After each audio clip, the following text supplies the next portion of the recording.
बिल्कुल बुंदेलखंड का क्षेत्र, वहां एक बार फिर से कमल खिल रहा है। देखिए कुछ न कुछ तो बात है कि लगातार जीत हो रही है। वो जो 17 नगर निगम है उनमें से 16 तक तो क्लियर कट बात है ही, वो लगभग रुझान है और रुझान परिणाम की ओर में तब्दील हो सकते हैं।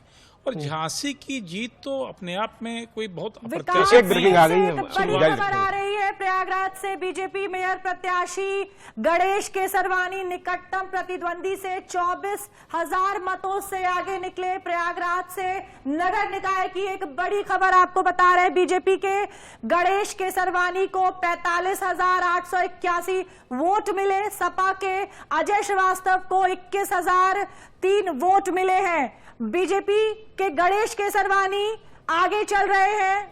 प्रयागराज की बात करें तो 45,881 वोट मिले और सपा के अजय श्रीवास्तव को 21,003 वोट मिले हैं। विकास, बिल्कुल, तो हम बात कर रहे थे झांसी की।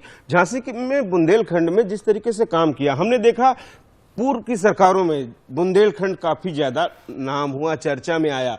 वहां पर ढेर सारी योजनाएं कागजों पे चली लेकिन जमीन पे नहीं उतार पाई। उन्हीं सबका असर है ये। देखिए सबसे बड़ी जो परिणाम दिख रहा है झांसी का, वो कानून व्यवस्था का और डेवलपमेंट दोनों को का मिला जुला है। डेवलपमेंट इस सेंस में कि बुंदेलखंड एक्सप्रेस वे बना, फिर वहाँ उसकी बात चल रही है, बन भी रहा है जो डिफेंस कॉरिडोर।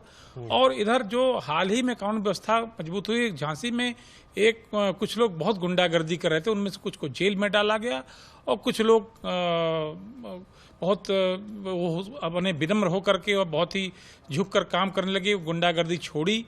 तो उसका लोगों को लगा कि नहीं, ये जनता के हित में ये सरकार काम कर रही है। संभवतः इसी का परिणाम उसमें दिखाई पड़ रहा है। वैसे भी जो बिहारी लाल आर्य हैं वो पूर्व विधायक हैं और मजबूत प्रत्याशी थे। वो हालांकि वो कांग्रेस से आए थे लेकिन बीजेपी में काफी दिनों से काम कर रहे थे और लोगों को लग रहा था कि नहीं ये मंगलेश श्रीवास्तव जी कुछ कह रहे हैं, ये सुन लेते हैं। मंगलेश श्रीवास्तव जी क्या कह रहे हैं गोरखपुर से। मैं सभी जनता जनार्दन को बहुत बहुत धन्यवाद देता हूँ और गोरखपुर से कृतज्ञता ज्ञापित करता हूँ कि उन्होंने मुझ पर ये अपना विश्वास जाहिर किया और ये दायित्व हमें सौंपा है और हम लोग इस दायित्व को बखूबी निभाने का भरपूर प्रयास करेंगे। और जिस तरह से देश के यशस्वी प्रधानमंत्री आदरणीय श्री नरेंद्र मोदी जी और सूबे के मुखिया हम सबके आदरणीय परम पूज्य योगी आदित्यनाथ जी ने जिस तरह से विकास के कार्य को देश में, प्रदेश में और गोरखपुर में भी ऑलरेडी इंक्लूडेड है, गोरखपुर में भी जिस तरह से विकास के कार्य हुए हैं, जनता ने उस पर अपनी मुहर लगाई है। देखिए जीत का श्रेय जो है मैंने दो ही चीज़ को देना है। एक तो जनता जनार्दन जिन्होंने इन लोगों के कार्यों को, विकास के कार्यों को सराहा है और हमारे देश के नेतृत्व आदरणीय नरेंद्र मोदी जी और प्रदेश के नेतृत्व परम पूज्य योगी आदित्यनाथ जी, जिन्होंने अब विकास की धारा को, अविरल धारा को निरंतर आगे बढ़ाने का कार्य किया है। मैं जीत का श्रेय उन्हीं को देता हूं, उन्हीं के कार्यों पर जनता ने अपनी मुहर लगाई है। गोरखपुर से भाजपा के प्रत्याशी, बड़ी खबर, बीजेपी के गणेश केसरवानी को 45,881 वोट मिले। सपा के अजय श्रीवास्तव को 21,003 वोट मिले। लगातार हम आपको अपडेट दे रहे हैं नगर निकाय चुनाव से जुड़ी हुई जो पल पल की खबर है वो आपको बता रहे हैं। विकास, तो बिल्कुल प्रयागराज की बात हो रही थी, तो प्रयागराज हम देखे अतीक कांड के बाद किस तरीके से देखते हैं। अभी हाल की घटनाएं देखिए, जो प्रयागराज में जिस तरह से माफिया का आतंक खत्म हुआ और पहले से ही ऑपरेशन चल रहा था, कोई आज का नहीं है। ये तो घटना, एक दुर्घटना हुई अचानक। तमाम जो कार्रवाई होती है, लेकिन जो कार्रवाइयां हुई बहुत जबरदस्त थी। अतीक की तमाम प्रॉपर्टी सीज गई, उसमें फ्लैट बनाए गए और जो तमाम गुंडे थे उनका खात्मा किया गया। उसका परिणाम इन वोटों में दिखाई पड़ रहा है कि वोट किस तरह से लोगों ने जब लोगों को ये लगा कि नहीं, भारतीय जनता पार्टी अब माफिया को खत्म कर रही है और डेवलपमेंटल पॉलिटिक्स पर फोकस कर रही है, तो वोट देने में कोई हर्ज नहीं है। वैसे भी नगर निगम हो या नगर पंचायत हो या नगर पालिका के चुनाव हो, प्रदेश में जिसकी सरकार होती है, लोग ये मान चुके हैं, जान चुके हैं कि नहीं, अगर इनके लोगों को नहीं जिताएंगे तो बेहतर परिणाम भी नहीं आएंगे। देखिए चुनौती होती है हर चीज। सबसे बड़ी बात है कि हर परिणाम कुछ ना कुछ सिखा के जाता है और आगे क्या करना है हमें वो तय करता है। अभी माफिया राजनीति पर बात हुई और विकास पर बात हुई। ब्रजेश सिंह आदरणीय प्रधानमंत्री जी के लोकसभा क्षेत्र से स्थानीय निकाय से चुनाव जीत करके आते हैं। भारतीय जनता पार्टी के एक विधायक देवरिया के कहते हैं कि हमको उत्तर भारत का सबसे बड़ा माफिया 51 लाख रुपए चुनाव में चंदा देता है। तो भारतीय जनता पार्टी जब माफियाओं से चंदा लेकर के चुनाव लड़ती है और ब्रजेश सिंह पर कार्रवाई नहीं होती है, विनीत सिंह, अरे कोई वो देवतुल्य व्यक्ति तो है नहीं, विनीत सिंह पर भी सैकड़ों मुकदमे दर्ज हैं, धनंजय सिंह पर सैकड़ों मुकदमे दर्ज हैं। आखिर इस तरह की प्रवृत्ति के जो लोग हैं, हम अति को उनके गुनाहों की उनको सजा मिले, लेकिन ब्रजेश सिंह के गुनाहों की तो आपके नेताओं के भी साथ आती देखिए हैं। देखिए, पहले मेरी बात विकास जी, देखिए अगर मुझे बिल्कुल अवसर दिया आपको सुन रहे हैं, लेकिन तस्वीरें बता रहे हैं, आपको बता रहे हैं कि उनकी तस्वीरें जिनका नाम ले रहे हैं, सुन लीजिए, आपके नेताओं के साथ दिया। लेकिन बाबू ब्रजेश सिंह पर भी तो कार्रवाई होनी चाहिए। बाबू देखिए नहीं देखिए, अब ये गलत बात है। देखिए, अरे मैं आदरणीय अवनीश त्यागी जी, मैं आपका बहुत आदर करता हूं, मेरी बारी है, मुझे अपनी बात कह लेने दीजिए। बाबू ब्रजेश सिंह पर कार्रवाई होनी चाहिए। उत्तर भारत का सबसे बड़ा माफिया उनको भारतीय जनता पार्टी के विधायक बताते हैं। बाबू विनीत सिंह पर कार्रवाई होनी चाहिए। उनके साथ तो योगी आदित्यनाथ जी कार्यक्रम में सम्मिलित होते, तो इन व्यक्तियों पर कार्रवाई क्यों नहीं होती है? दो बात। और तीसरी जो महत्वपूर्ण बात है, योगी आदित्यनाथ जी से कभी सवाल पूछिएगा, सरकार में आने के बाद से जब उन्होंने अपने मुकदमे वापस लिए, केशव प्रसाद मौर्य जी के जो मुकदमे वापस हुए, वो किसी धरना प्रदर्शन के आंदोलन के राजनीतिक मुकदमे नहीं थे।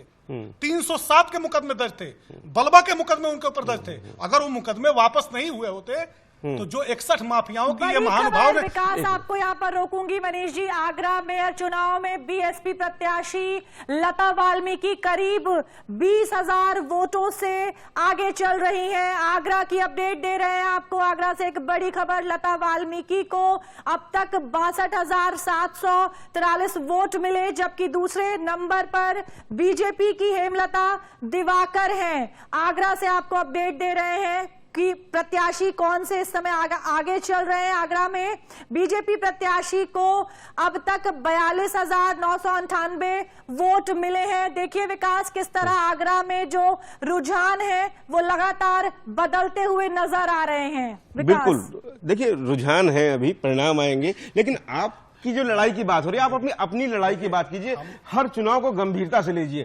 अखिलेश यादव जब यहाँ निकाय के चुनाव चल रहे थे तो कर्नाटक में काफी ज्यादा मौजूदगी वहां दर्ज कराई। भारतीय जनता पार्टी झूठ, छल और प्रपंच की राजनीति करती है, धोखे की राजनीति करती है। अभी आप कहेंगे कि शाहजहांपुर की जो मेयर बनी है वो भारतीय जनता पार्टी की बनी है, उम्मीदवार वो हमारी थी, अर्चना वर्मा जी हमारी पार्टी कैंडिडेट थी। अब सुन लीजिए, एक समय था, आप मेरा प्रश्न सुन लीजिए फिर उत्तर दीजिए। एक समय था मुलायम सिंह यादव सबसे बड़े संगठनकर्ता कहे जाते थे। हमारे साथ पैनल है, बाकी लोगों से सवाल लेंगे, लेकिन अब आप क्यों नहीं आपके साथ हैं संगठनकर्ता जिनके पिता इतने बड़े संगठनकर्ता थे, उनके पुत्र नहीं समझ पा रहे हैं। जिस नजर से आप देखना चाहते हैं उस नजर से हम आपको नहीं दिखा पाएंगे। अगर हमारा संगठन नहीं मजबूत होता तो भारतीय जनता पार्टी के मुकाबले हम 2022 के चुनाव में 36% वोट लेकर के आए, 2,96,00,000 से ऊपर हमें वोट मिले, 125 हमारे विधायक जीत करके आए। आप कैसी बात विकास जी कर रहे हैं? 40 हेलीकॉप्टर घूम रहे थे भारतीय जनता पार्टी के, 13 चार्टर्ड प्लेन घूम रहे थे। और सुन लीजिए, बात कर रहे हैं आपके प्रत्याशी में शामिल हो जाता है। अरे सुन लीजिए, फिर अब शाहजहांपुर पे यही समस्या है। प्रश्न तो यही हुआ था और ना। देखिए, जो डेवलपमेंट की भारतीय जनता पार्टी बात कर रही है, अभी भारतीय जनता पार्टी के प्रवक्ता से पूछिएगा, नगर विकास विभाग है, 1,25,000 करोड़ रुपए इन 6 वर्षों में उनको मिला है। 2022 और 23 में 16,871 करोड़ रुपए नगरों के विकास के लिए उनको पैसा मिला। जानते कितना खर्च किया ए.के. शर्मा ने? मात्र 6,731 करोड़ रुपए खर्च कर पाए। जो सरकार 40% अपनी रकम बजट की नहीं खर्च कर पा रही है, वो डेवलपमेंट कैसे कर देगी? जब बजट का पूरा पैसा ही आप नहीं खर्च कर पाएंगे तो कहां से विकास कर लेंगे? और 1,25,000 करोड़ ए.के. शर्मा और जो इसके पूर्व में नगर विकास मंत्री थे, जो आदरणीय लालजी टंडन जी के सुपुत्र थे, इन लोगों ने जिस तरह से लूटा है, आप नगरों में जाकर के पता कर लीजिए, नगर पालिकाओं में पता कर लीजिए। 81 करोड़ कहते हैं। चलिए जवाब ले लेते हैं। आपने तमाम सारे सवाल सुनाए, फिर आते हैं आपके पास। अभी तो आप हैं, हम लोग हैं। आपने पूरा उनको समय दे दिया, उन्होंने पूरे दिल की भड़ास निकाल ली, जो कर सकते थे वो सारा काम कह दिया और जनता ने जवाब दे दिया।